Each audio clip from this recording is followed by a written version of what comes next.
What do you think the chances are that we can get this running? I'm highly skeptical. Highly skeptical. Hey guys, welcome back. SimiK here. This is a tank. What's it called? Tank Mechanic Simulator. That's the one. So I got an email saying, grab your shovel. We found something. Took me bloody ages to get it, but we finally dug this thing up, and guess what? It's a Tiger tank. Oh yes it is. Our first one. Now we're not going to make any money off this, and we haven't got enough money to even replace all the bits that are missing from it. But 3,865. Okay, maybe we do. Hang on.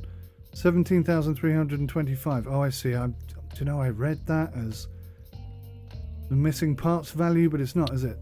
So 17,000 we need to get all the parts for this tank.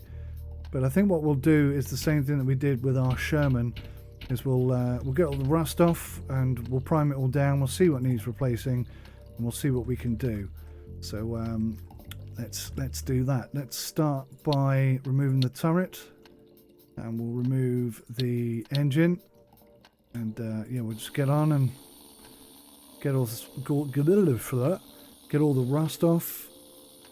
And yeah, I'm actually really looking forward to seeing this built. I think it's fair to say that out of all the tanks that were utilised during the World War II campaigns, the Tiger tank is probably one of the best known and most revered.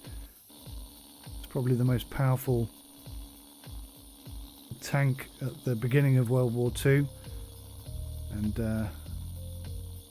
yeah, sends the fear of God into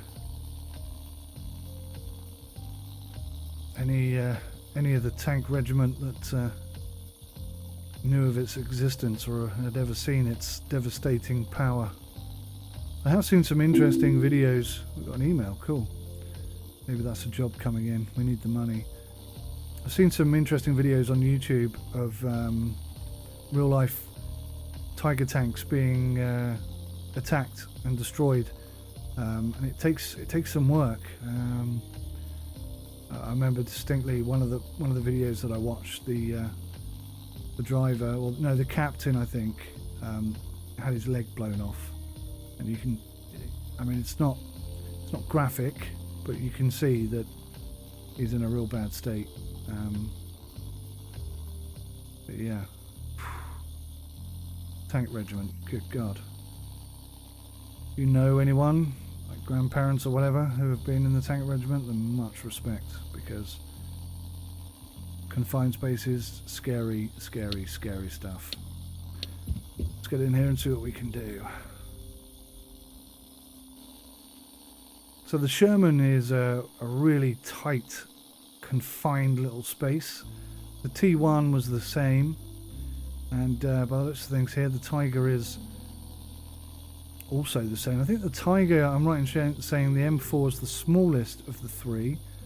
I believe the Tiger is the middle-sized tank of the three, and the T1 is the biggest. That's my understanding. Correct me in the comments if I'm wrong. I'll be interested to always interested to learn more, especially about World War II. I'm a fantastically interested in the whole era, predominantly because of the heroic feats of so many people who didn't really get the respect and the thanks that they deserved. Oh my God, MG32 is that? Not only did we find a tank, we found an MG32. I think it's 32. But there's fiddly little bits in here that are difficult to get to. You definitely need to go through each of the seats in order to reach each of the bits. Doesn't tell me what it is. Pretty sure it's an MG32. I'm sure I can find a way of looking at it in a second. So we're in the main part of the tank right now, not in the turret. Or am I wrong? No, we're in the turret. We are in the turret. Yes, okay, I apologise, I got that completely wrong. Let's go to the captain's view. Now I know there's a couple of bits that I've missed. I'm trying to figure out which view I need in order to get access to it. There's a piece. It's proper fiddly finding all the bits. No denying that. Go to the radio operator, see what he can see. Oh my god, this is where the radio operator would sit? Can't see a flipping thing. So the radio operator also operates the gun, is that what we're thinking here? Kind of what it looks like. Oh. See a bit right down the back there. Can't reach it. How am I going to get to that? So I want to be that side. Who sits that side then? The loader. No. We're back in the turret again. Driver? Or this... It's the aimer, sorry. There's the driver, there's the driver.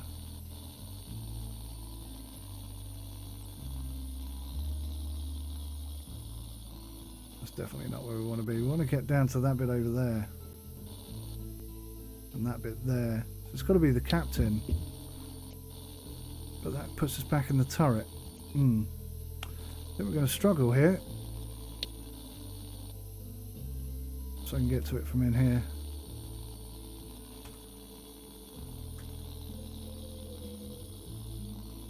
I cannot get down there to get to it.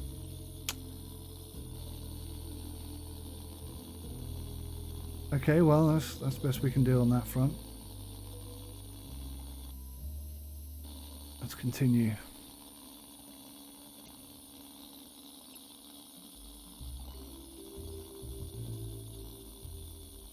A very different design on the Tiger, if you look at that. Very different design. That's interesting. I've not really spent much time looking that closely at the differences between each of these tanks previously. Another one of the great features of a game like this is the ability to get up close and personal. I think I've probably said that a couple of times, I do apologise. But it really is true. And seeing how the different designs have been implemented. I mean, I wonder what was the theory behind having the wheels so close together there. Centralized point of failure? I don't really know. I mean, the Nazis, for all their, you know, negative qualities, and obviously they're not in any way negotiable, but my god, they did do some crazy good things as well. I don't mean good as in, you know, morally, because morally they didn't, but they did design some incredible things, buildings and structures. Very impressive. You've got to hand it to them. You don't have to like them, you don't have to respect them, but my god, can't deny that they could build. I suppose that comes down to one man, I forget his name, crazy dude. I think he was one of the only leading Nazi people when tried to not actually get executed. He was one of the very few, and it's commonly believed that he was I'm not sure what the term is, the opposite of a scapegoat. So the Allies, I think, were very conscious of the fact that pretty much every Nazi they spoke to was, you know, in a position where death was almost inevitable. And they had to somewhere, with somebody, be lenient to prove that they weren't like the Nazis. Do you know what I mean? I think that's what the principal reason for his... I mean, his argument was that, you know, he wasn't responsible. He was either following orders or his the people below him were doing that, but he had no knowledge of it. He didn't condone it. He didn't know about it. He didn't accept it. He certainly didn't order it. I think that was his argument, was I didn't know anything about it. I had no idea that they were doing these horrible things to people right in front of me, even though I went there and I saw it with my own eyes. I didn't know that's what they were doing. You know, all these fantastic structures that I built with slave labour, I didn't realise it was slave labour. I just thought they, you know, nobody wanted to eat. I thought they were vegans or something. Yeah, whatever. Die in a second. Whatnot. But yeah, like I say, they had to. I think the argument is that they felt like the least worst of all the Nazis, which I don't actually think this guy qualifies as, personally. I think they felt like they had to let one of them survive to prove that they were human and not Nazi. I think that was the argument. I'm not sure it's a particularly convincing one. And the guy lived to a ripe old age. He really did. Well into his 80s. Released some books. I think he did very well for him. I think he went around the world doing talks. Not sure what he talked about, if I'm being honest.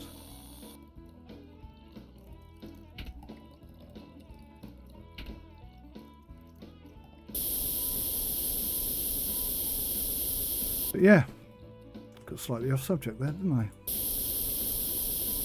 It's an era that's incessantly interesting, and I think it's so important that we remember not only the casualties of war and the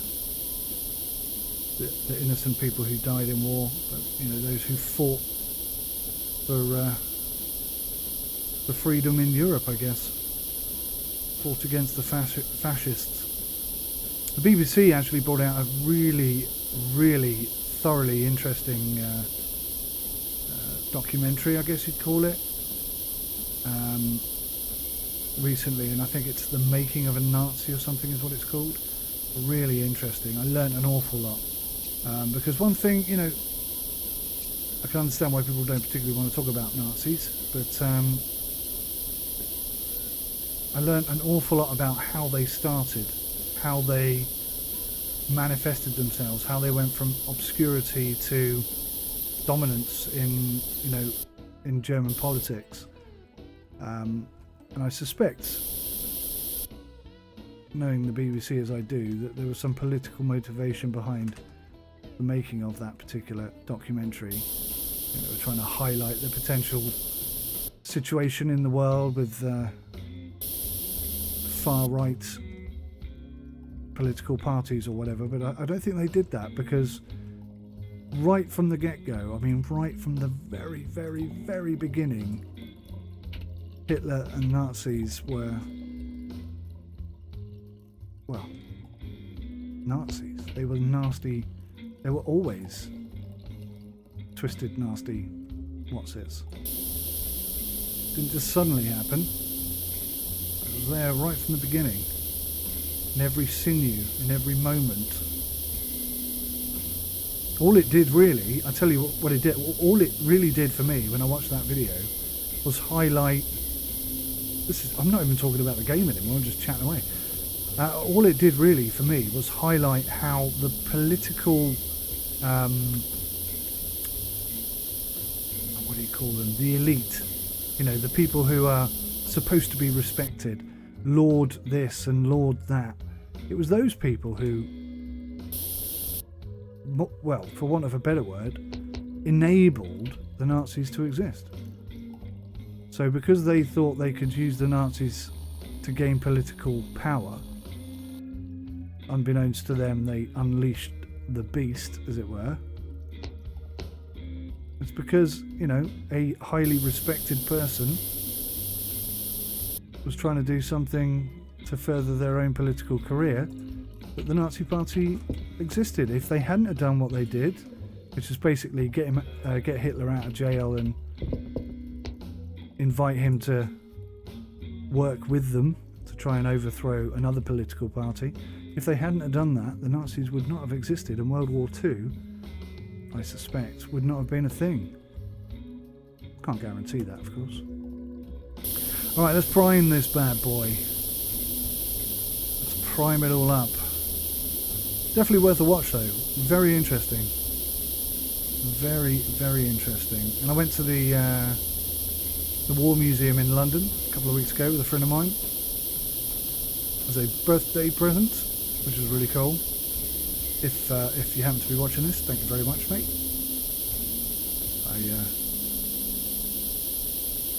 I won't go into the 10 bells conversation, don't worry.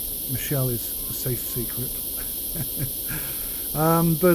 Yes, basically, there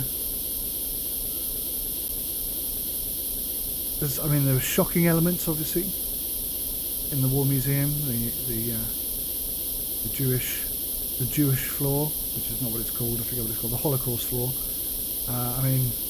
Some of the video footage that's available there is nothing short of shocking, and shocking I don't think quite covers it.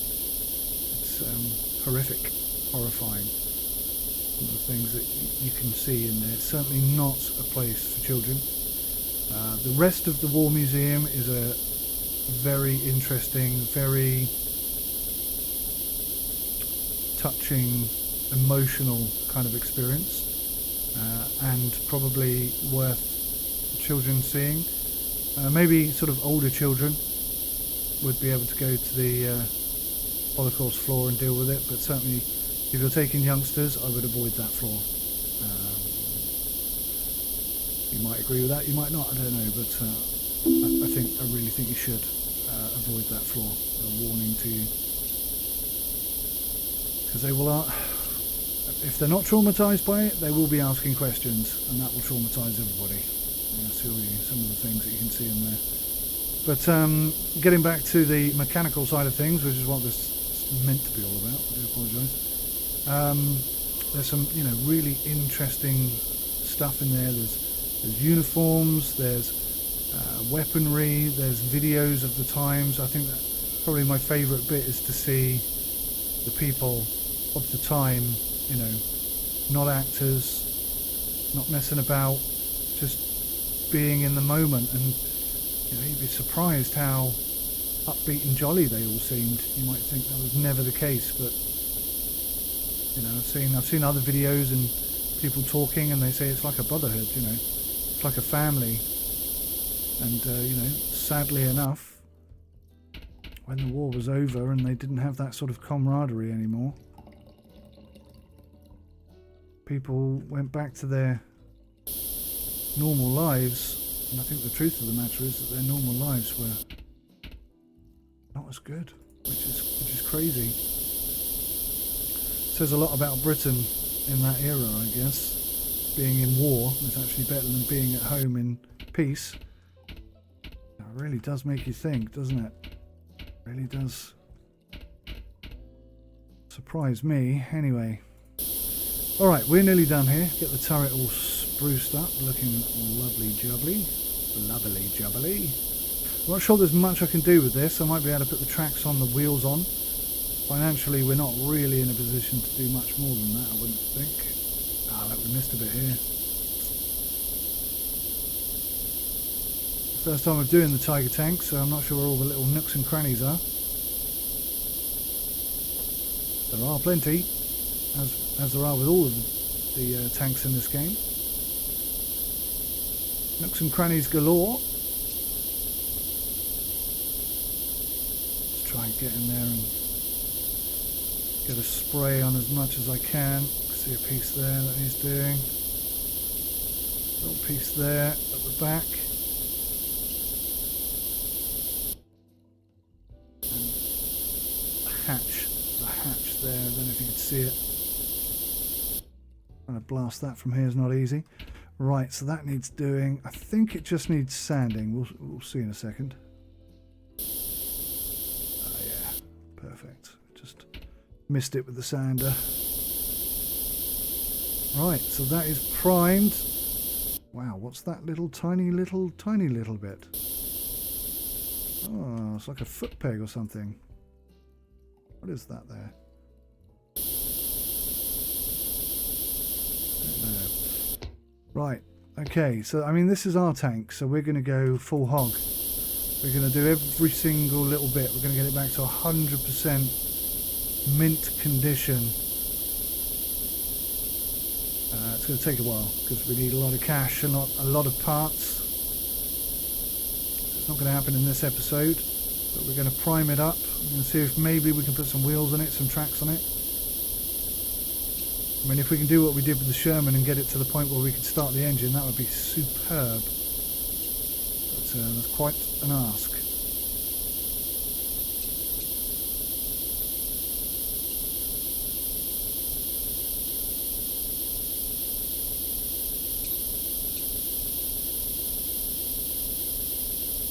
So many little bits and bobs, tricky to get to them all.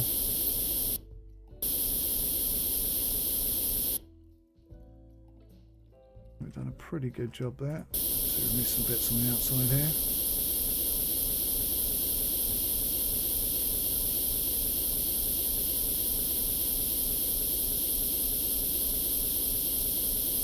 I don't think I sanded that. Is it that I haven't sanded that down, or that I haven't sprayed it? I haven't sprayed it, right, that's things. There we go. That's a big chunk of tank there to miss, isn't it? A little bit there. Piece.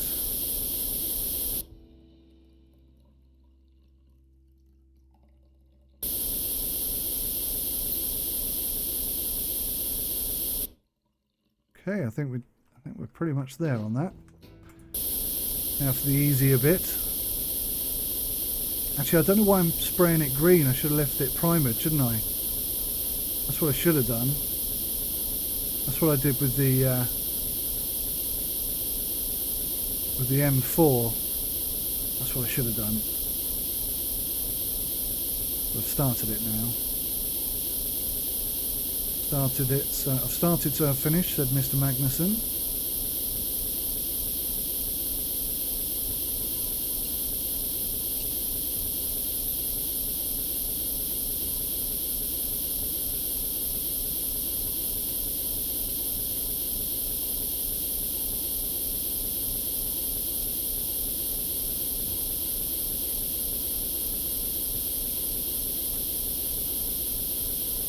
A little bit in the middle there. Could hardly see it. So you will go take a quick look at the engine in a second, see what sort of state that's in. It looks pretty knackered, I've got to say. A lot of rust on it. Get that done.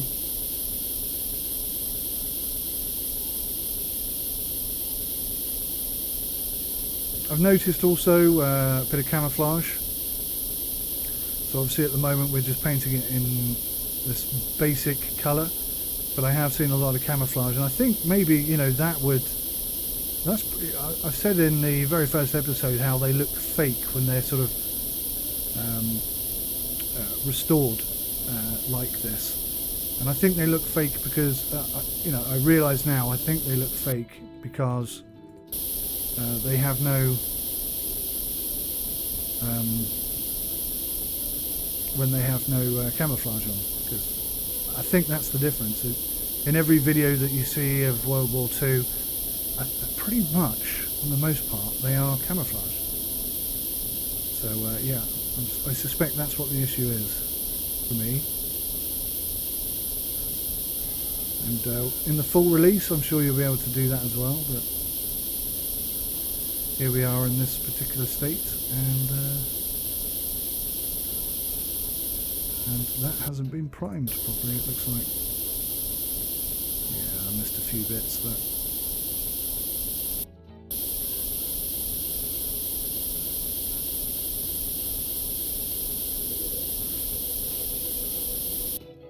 alrighty, almost done.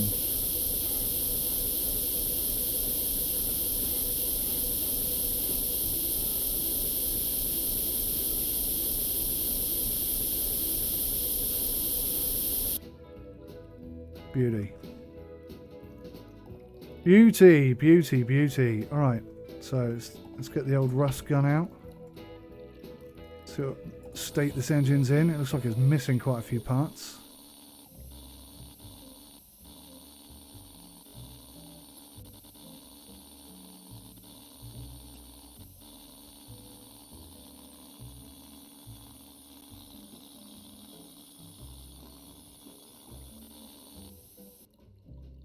Okay, So let's go to this view, and you can see that everything is knackered. The entire engine is red, and that means screwed. All the bolts here, pretty knackered as well. A few bits at the back, some of the rollers, they're going to need to come out. Was that suspension? Sorry, yeah, suspension. Some of the rollers I thought I saw in there. Maybe some of the roller pins, something like that. But the entire engine is going to need to be replaced. That's in a terrible condition. Oh, we missed a bit. Or is that the outer sleeve? That's going to need replacing as well. Rust removal 77%. Oh, so it's still rusty. Oh, that's what it is. Alright. That's... I really ought to look after my tools better than this. My dad would go mad. And so... okay, good. So the rust is off. Where's my sander? Where did I leave the sander? There it is.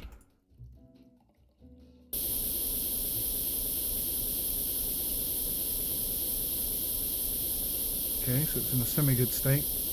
What's going on with this piece? Same thing, I missed a piece. Okay.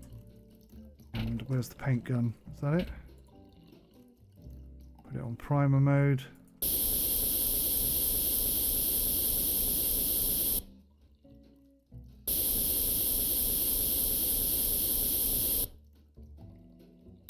Prime it. Paint it.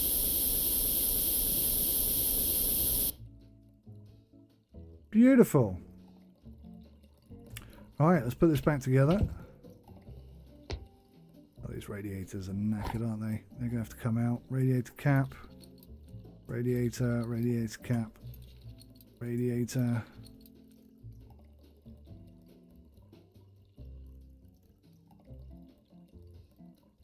Do hate that you can't see anything in that view. So, do these open? Oh yeah, that's pretty cool, isn't it?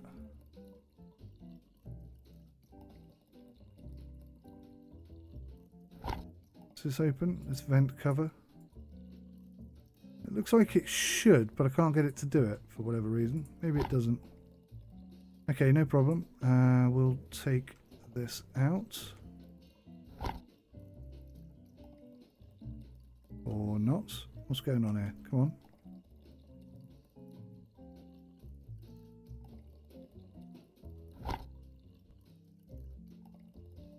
What's the deal?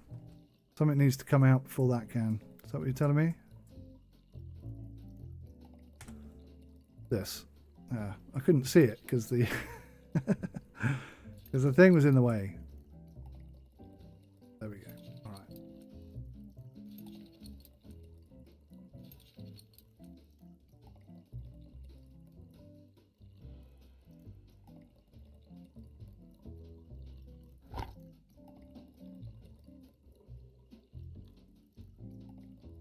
Okay, so the fuel tank cover can't come out because that bolt's there. Well, that's weird. That makes no sense.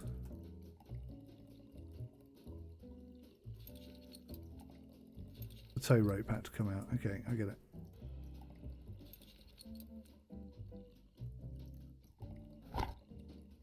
Oh, I didn't know you could do that. Oh, that's a real easy way to get in there. Okay. Alright, let's go. Get the turret back on. We'll put the engine in, but I think we're missing major parts.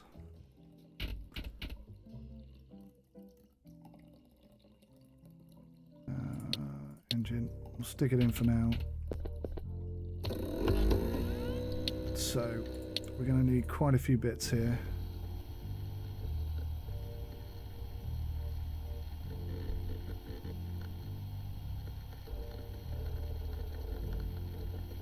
Two of everything.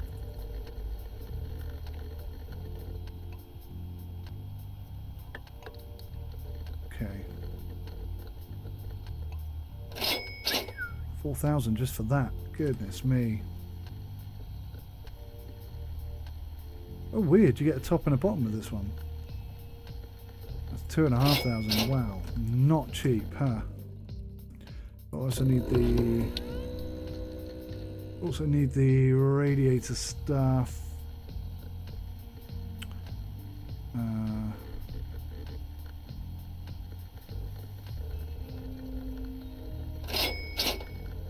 Were the radiators knackered? I can't remember. I think they were. Alright, we've got a few bits there. Let's chuck them on, see how we get on here.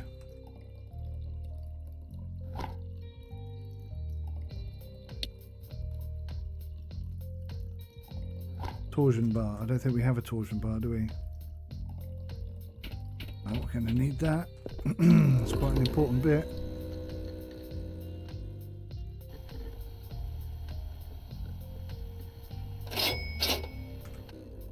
This tank is not in a good condition.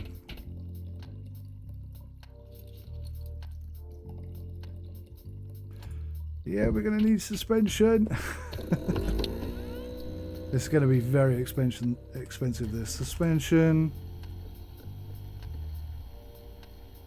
I'm assuming we're going to need 2 either side. Let's just check this email. What have we got here? We have found a tank. We know where a hidden tank is. Yep, we'll accept that. Need help. KV1 for renovation. Oh, what happened there? Something.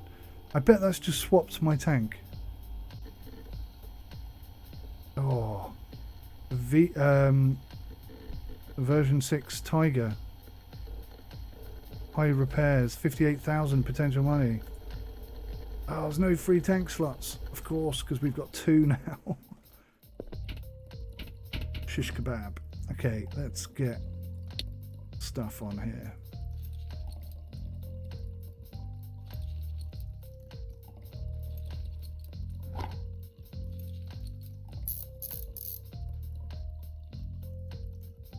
Come on, don't be awkward.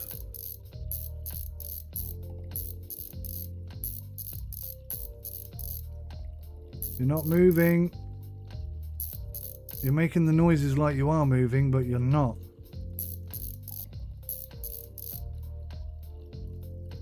Come on, fiddly, fiddly, fiddly.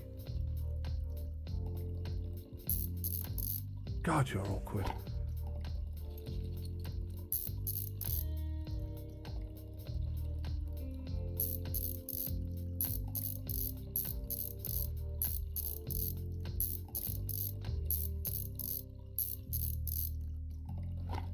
Kind of weird that the bolt is on the inside as well. See, this makes more sense. It's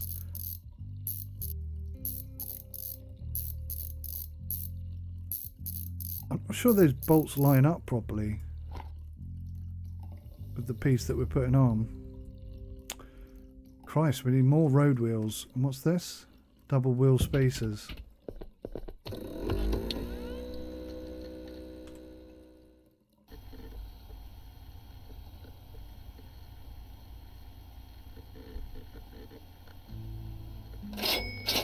Not cheap.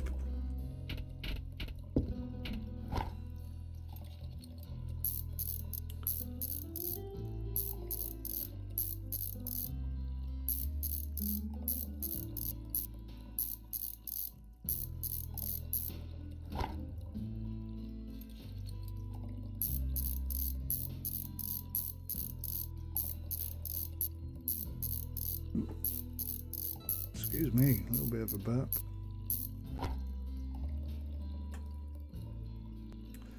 Well, that doesn't want to go on. It's being very weird. Sometimes it gets stuck. And it just won't allow you to do anything. You press escape and then it'll work. So it's potentially a little bit buggy here, there and everywhere. Wow, it's so much easier to do this on the Sherman. So much easier.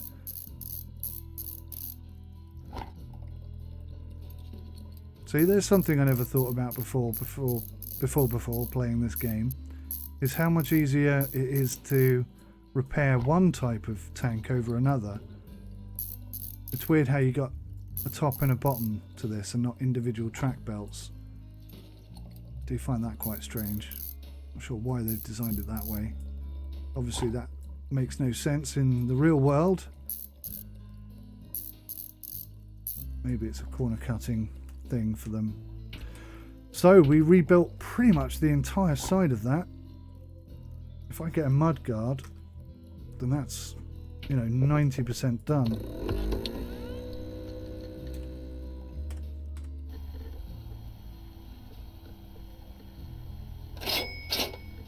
Let's grab a couple of those, chuck it on.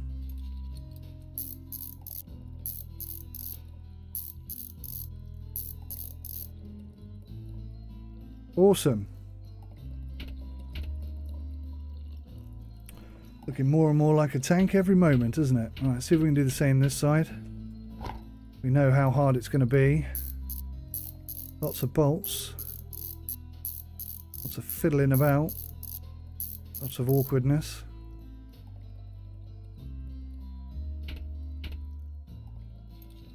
Suspension bar, the spacer, the road wheel, the double road wheel spacer.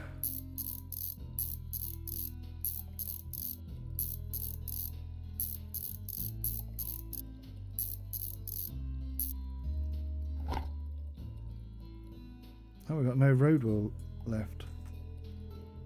Goodness me. Huge amounts missing off this tank.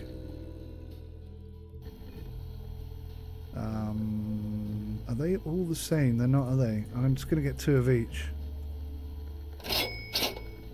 I'm sure we'll need them again in the future, so I'm not too worried about it. It's an investment.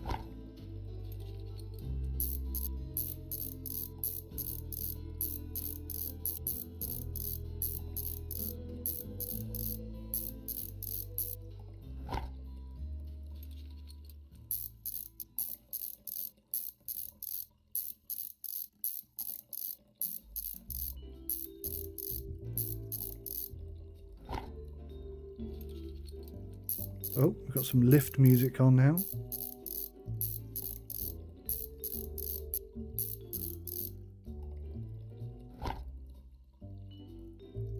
Oh, crikey, we need another road wheel. Doesn't say... blah, blah, blah. One of the things I have noticed is there's no definition between the road wheels. So knowing which one it is I need is a little tricky. I mean, I could do it by eye, but this is the first time I've sort of repaired a Tiger, so I can't do it yet.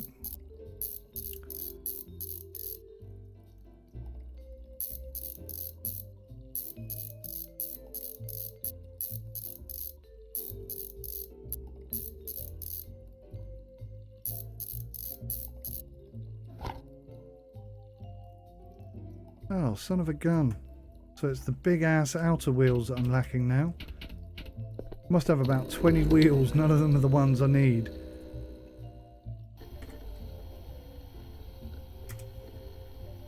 What? What?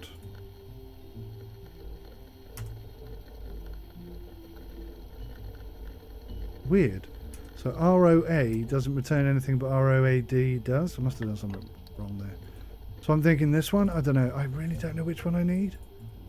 Again, I'm just going to buy 2 of all of them. An investment for the future. When I start being able to distinguish one from the other, then I'll stop doing that, but I don't want to have to go back to the computer again.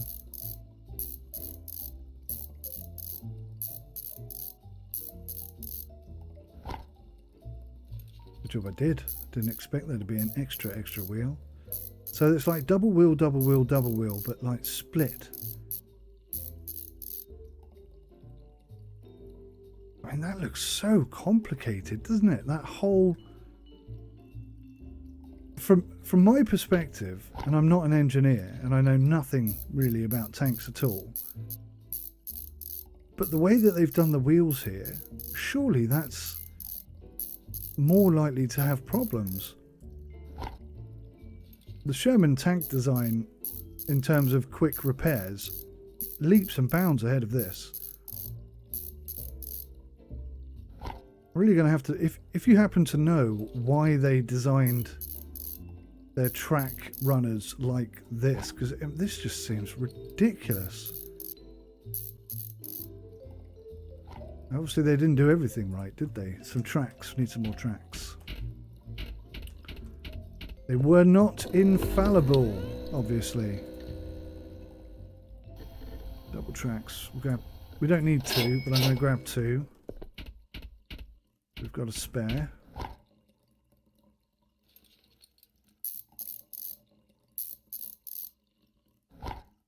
Maybe, I'm just trying to think why they would have designed it like this. Maybe they drove around with spare wheels in the tank, because there's not a lot of spare space in there. So on the Sherman, I wouldn't have thought that'd be possible. So maybe that's why they did it like this, so that they could have a couple of spare wheels in the tank somewhere, and if something did break, they could repair it themselves and, you know, get back up and running. Maybe that's the reason. That's the only thing I could possibly think make any sense whatsoever. Fuel tank cap, you can go. Radiator cap, you can go. Cooling water outlets, they can go. I need some rad caps.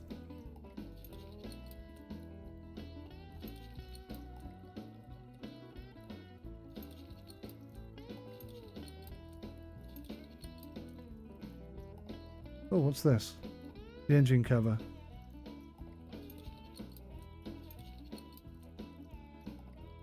Oh yeah, we don't have a radiator cap. Let's go grab a couple of those. I don't think we'll get the engine running today. Just don't see it happening. Oh, which one?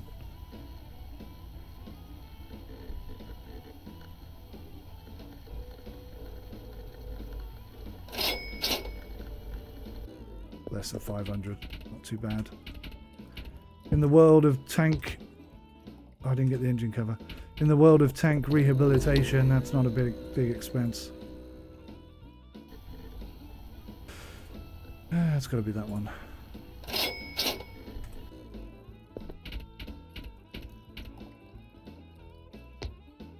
What the hell? Pretty sure I... Did I not?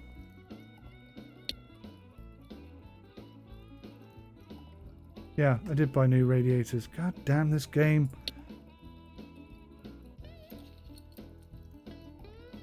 I need a fuel tank as well. Okay. Get rid of all the crappy bits.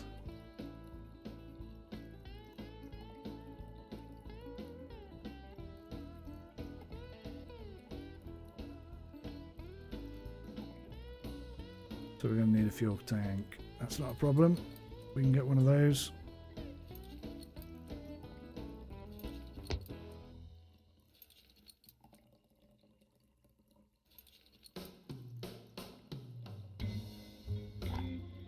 See, now what's weird, air filter, is I can't close that. It won't let me close that. 2 air filters and a fuel tank. Alrighty, here we go.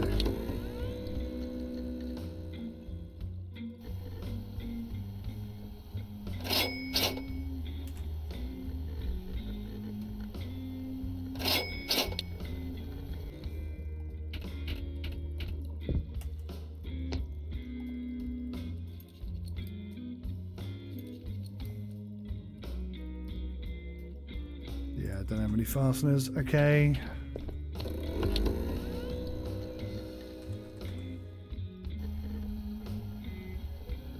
Crikey, they're expensive. For what they are. I mean, you could buy a belt and manufacture something, but it wouldn't be authentic. It would cost a lot less, though. Fuel tank. Okay. What do we think the chances are? Oh, that's what I needed, was a fuel tank cap.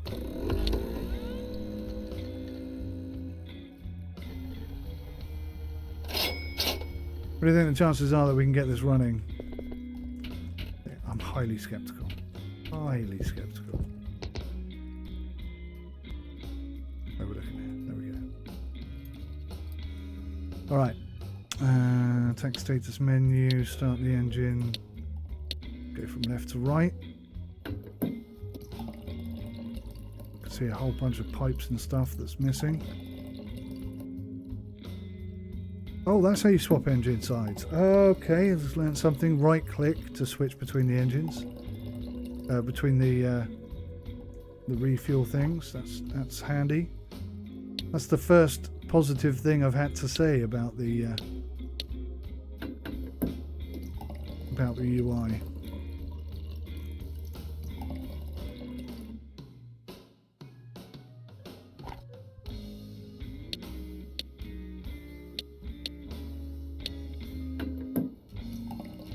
I should be able to do it with the coolant as well.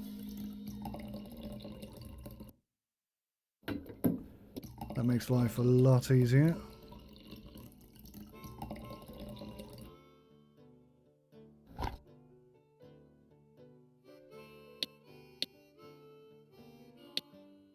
So we've done fuel.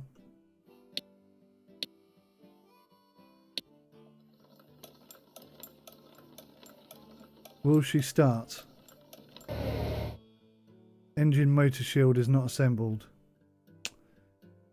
Son of a gun. Alright, here's a question. Can I take the engine out without having to disassemble everything? You can. Okay, that's kind of not very realistic. I'll be honest with you. So we need a motor shield, a starter motor. Maybe that's it. Let's just try that.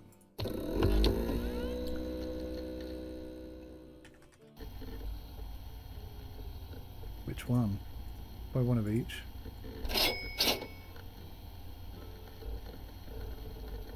Oh, again, I don't know which one. We'll buy them all, and then we'll try and figure it out. What's that?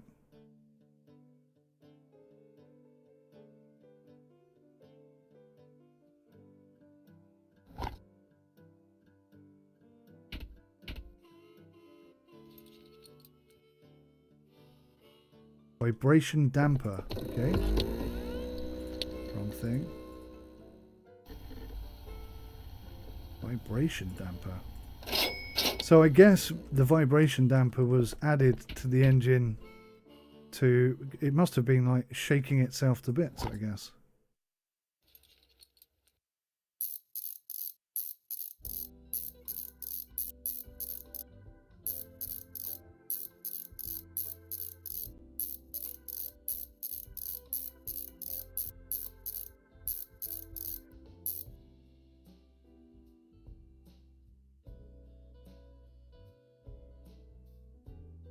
Okay, well, I think that looks more like an engine now than it did before. Let's put it back in and see if we can start this baby up. That'd be nice, wouldn't it? If she started.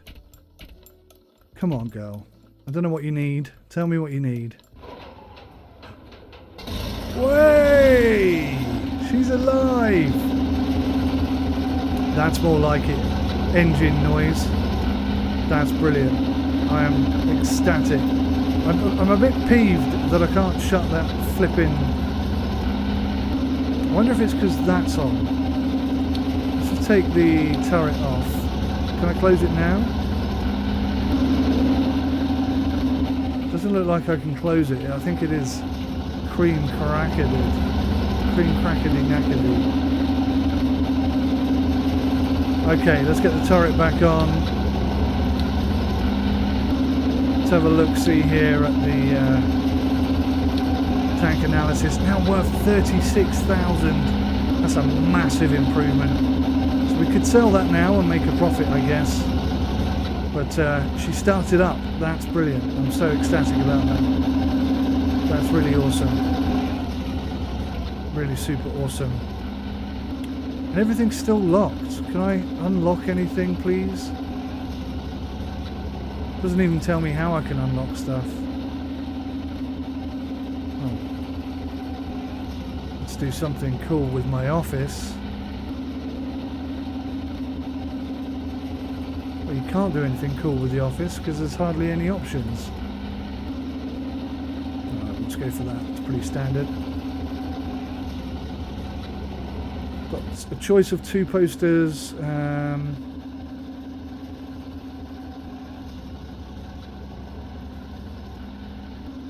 Nice tank you have there. That's pretty cool. We'll have that. Number 2. Make tanks great again. Make tanks great again. That's quite fun. Okay. Well, there we go, guys. We got her running, and we increased her value tenfold. We did a great job. I'm very, very happy.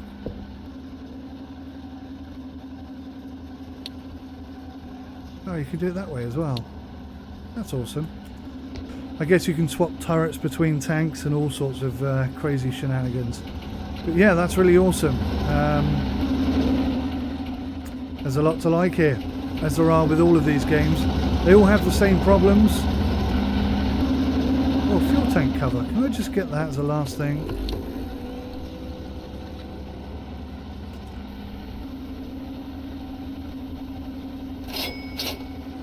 That's not cheap, is it? Goodness me. Alright.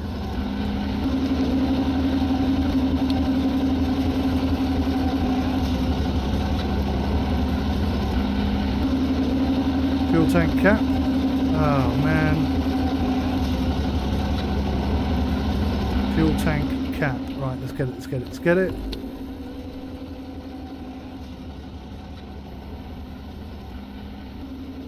Or is it that one? I don't know. So you can buy blueprints as well. I ought to have a quick look at that in a second. I'll probably do that in the next episode. But I guess that means you can start building these parts yourself rather than having to buy new parts all the time.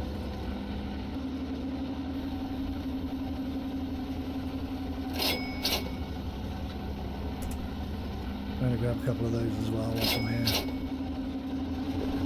So there she is, the tiger. She exists, she's alive, she's running. I'm absolutely gobsmacked that we got her running in this episode, but also equally very happy about it. So yeah, there you go. Let's just take that view off so you can see it slightly more in a realistic light. What's this? Shovel and a driver's sight. Let's just put those 2 bits on so it's as complete as we can get it.